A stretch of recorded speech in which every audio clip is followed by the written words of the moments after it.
Oh, ang ganda ng overlooking, oh. Tingnan mo, ano? Ayun, oh. Uy, ang ganda dito. Ay, ang ganda dito. Parang Netherland, oh. Mga katropa, ayan yung tanawin mata. Makikita nyo dito, oh. Sa likod to nung ano, yung Rainbow 89. Ayun, may ano dito. Tambayan. Ganda dito, oh. Woo!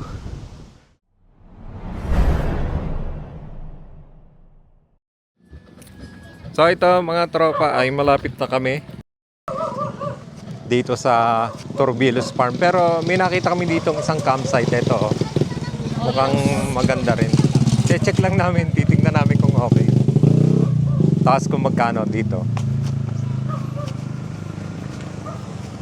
Oyus Farm, ayan, oh. Oyus Farm campsite. Mukhang maganda rin, oh. Paahon dito eh. Maganda rin. Okay din. Oh, ang ganda ng overlooking, oh. Tingnan mo, ano? Ayun, oh. Uy, ang ganda dito. Ay, ang ganda dito. Parang Netherland, oh. Ay, ito. Wala. Magandang hapon po. Ma'am, naghahanap po kami ng campsite. Naghahanap po kami ng campsite. Ngayon nakita lang po namin to. Kasi, naghahanap po kami ng campsite dito eh. Nakita lang po namin. Alin po yung pinaka-campsite nyo? Ito? Itong area? Hanggang sa taas po. Opo. Ang pangalan po ay yung nandun, ano po? Curious campsite. Kaso lang po, pansamantala pong nag-stop muna kami. ma'am. Close po muna kayo. Opo, close. Ma'am, pwedeng isama sa vlog ko, ma'am? Po? Isasama ko po sa vlog ko po, ano? Hindi ko na po sasama yung, ano nyo, yung mukha nyo po. Kumbaga, magkano po kung sakasakali, magkano po yung entrance fee, tent pitching? Hindi pa po kasi kasi, opo. Kumbaga, parang nagsisimula pa lang kayo? Opo. Bago pa lang. Opo. Iba na po kasi ulit yung may-ari. Iba pa rin. Pero dati nag-operate Opo. Yun po talaga yung may-ari, yung Oyos magbabago na po kayo. campsite. Opo. Pero Bagong ngayon bili po, lang. iba na po may-ari. Ang ganda. Kaya di pa nag-operate. Pwede ko pa makita yung taas, sir? Pwede naman po. Ay, sige. Tingnan lang natin. Sasamantalahin ko na. Sir, titingnan ko lang. Kung sakasakali, magkano kaya yung entrance fee at saka ano? Wala pa po silang sinasabi. Pero dati po, magkano? Dati magkano yung ano yun? Yung day tour po 150. Tapos Tapos yung overnight, yata is 250. 250. Dati po. Dati po yun. Kasama na yung tent pitching doon? Hindi pa po yun. Hindi Iba pa. pa. Iba pa po yun. Magkano ang tent pitching nyo Hindi dati? ko po alam. Hindi ko natanong yun. Tapos nagpaparent din kayo, no? Pinaparent po nila. Nilinis lang po namin kaya nilabas yun. Magkano kaya ang rent ng ganyan kung sakasakali, sir? Hindi ko po alam. Hindi pa po namin nakakuha yan eh. Sir, sisilipin ko lang po yung taas. Ano po? Wala po aso dito? Wala po. Baka may kumakarga. Wala maraming asong gala. Ang lamig pala dito, sir. Nalimutan ko magdala ng jacket eh.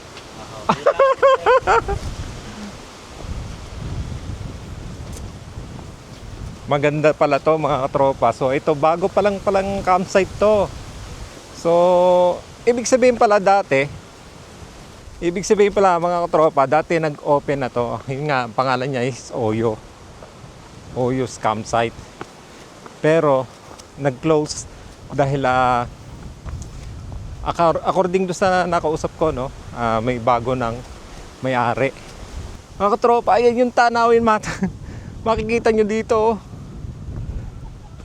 Sa likod to nung ano, yung Rainbow 89.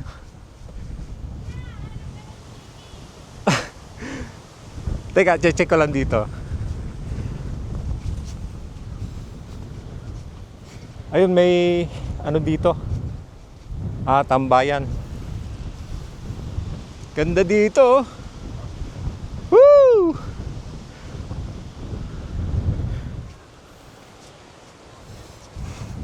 Balik na tayo. Hanap na daw tayo ni Dora. So tinignan ko lang naman. Ang lamig, grabe. Parang nasa yung Baguio. Sobrang lamig. ibang klase dito mga katropa. So baba na tayo. Ito yung pababa. Hingal eh. So diretso na tayo. No choice. Maganda rin sana dito. 250 yung entrance dati.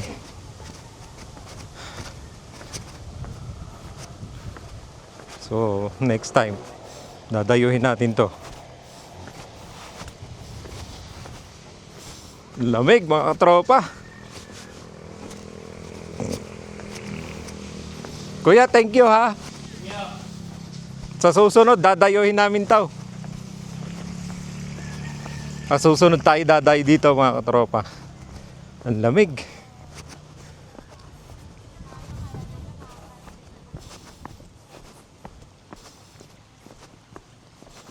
Grabe pa ng lamig dito, parang Baguio. Opo. Pag nag-open po ito, ito ay aming dadayuhin. At saka isasama ko na rin to sa channel ko. Sige po, salamat po. Ay, opo. Siguro nga po baka, siguro, siguro mga summer, pwede na siguro to. Babalikan namin. Sige po ma'am, thank you.